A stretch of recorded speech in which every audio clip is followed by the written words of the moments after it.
An old problem gets worse. This was not a new problem. Since the days of the Oregon Trail, settlers, miners, and stagecoaches had been cutting across Plains Indians' land. These travelers brought new diseases and shot buffalo, which the Indians depended on for food. Violent clashes between settlers and Indians became more and more common, and now, just as the railroad workers were arriving, the fighting exploded to a whole new level.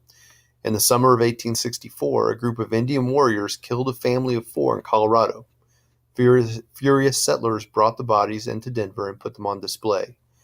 "Everybody saw them," said one Denver resident, and anger and revenge mounted all day long as the people filed past. "I determined to strike a blow against the savage and determined foe," declared John Chivington, an American Army officer. Just before sunrise on November 29th, Chivington led 700 soldiers toward a Cheyenne camp on the banks of Sand Creek. In the camp were about 600 Indians, most of them women and children. "Kill and scalp all, big and little," Colonel Chivington told his men. A young officer objected. "It would be murder in every sense of the word," he said, arguing that the people in the camp had nothing to do with the recent attacks on white settlers. "I have come to kill Indians," Chivington insisted. Sand Creek and beyond. "I was still in bed when I heard shouts and the noise of people running about the camp," George Bent later reported. The son of a Cheyenne mother and white father, Bent was living with the Cheyenne at Sand Creek when Chivington's soldiers attacked. He jumped up and scrambled out of his tent.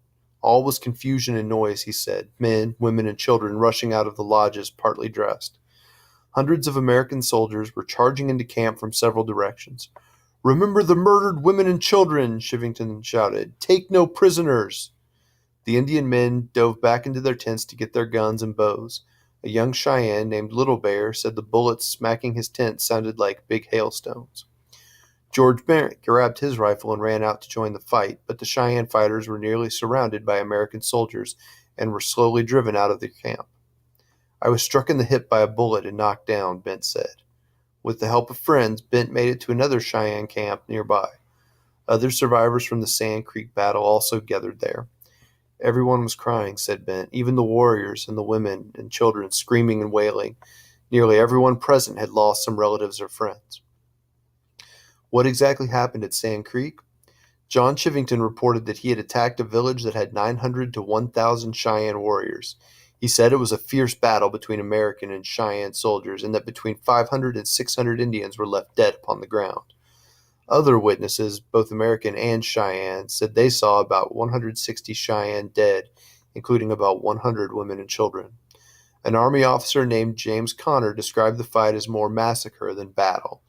He said he saw U.S. soldiers killing women and children, cutting off their scalps and slicing up their bodies in the most horrible manner.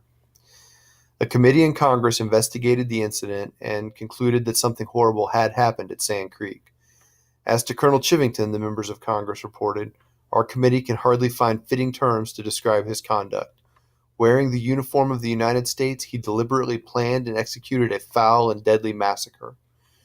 Chivington retired from the Army and was never punished. For the rest of his life, he denied having killed women and children. "I stand by Sand Creek," he maintained.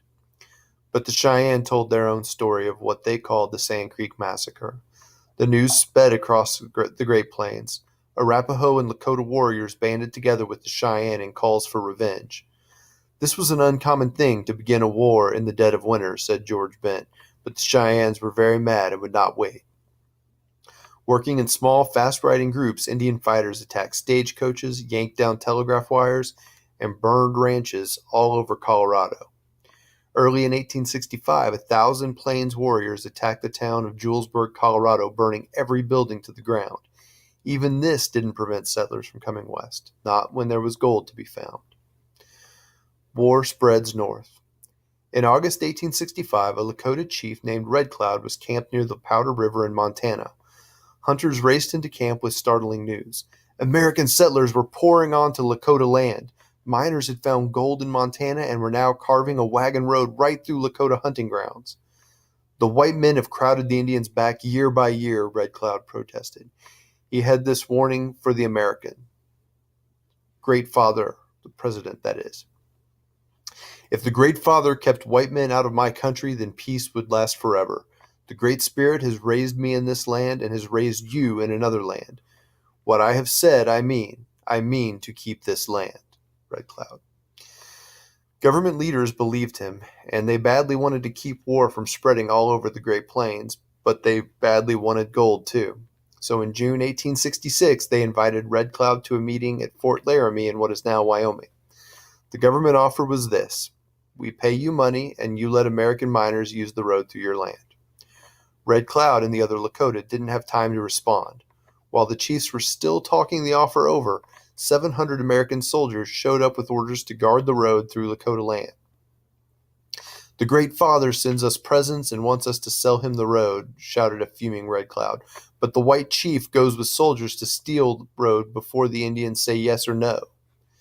The Lakota chief stormed out of the meeting, and the American soldiers quickly chopped down trees and hammered together log forts along the miners' road, the Bozeman Trail as it came to be known.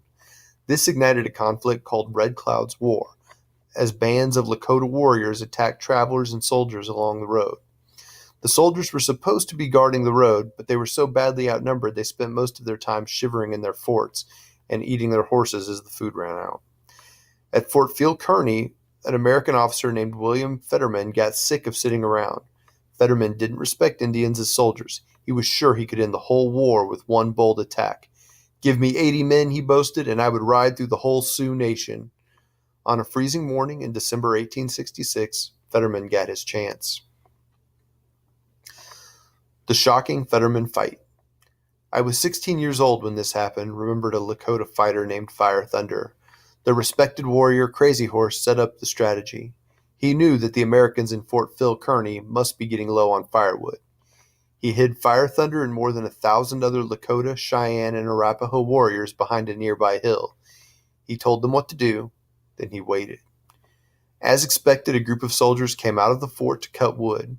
Crazy Horse attacked the woodcutters with a small group of warriors. The soldiers blasted bugles, a signal for help. William Fetterman charged out of the fort with his, coincidentally, 80 soldiers. Crazy Horse retreated to the top of the hill, trying to tempt Fetterman into attacking him. He taunted Fetterman by calmly walking around on the hill while Fetterman's soldiers fired at him. He even got off his horse and casually adjusted the saddle. Fetterman couldn't take it anymore. He led his men on a charge up the hill and right into Crazy Horse's trap. When they came to the bottom of the hill, the fighting began all at once, Fire Thunder said. In less than 30 minutes of brutal combat, Fetterman and all his men were killed. About 200 Indian fighters were killed or wounded as well. Fire Thunder was stunned by the scene. Dead men and horses lying everywhere, frozen pools of blood all over the mud and snow. When they heard about the Fetterman fight, Americans were stunned too. This was the biggest battle American soldiers had ever fought with the Indians, and it was a disastrous defeat. The government tried again to talk peace with the Lakota chiefs. Red Cloud's position remained firm. No peace until settlers and soldiers left Dakota land.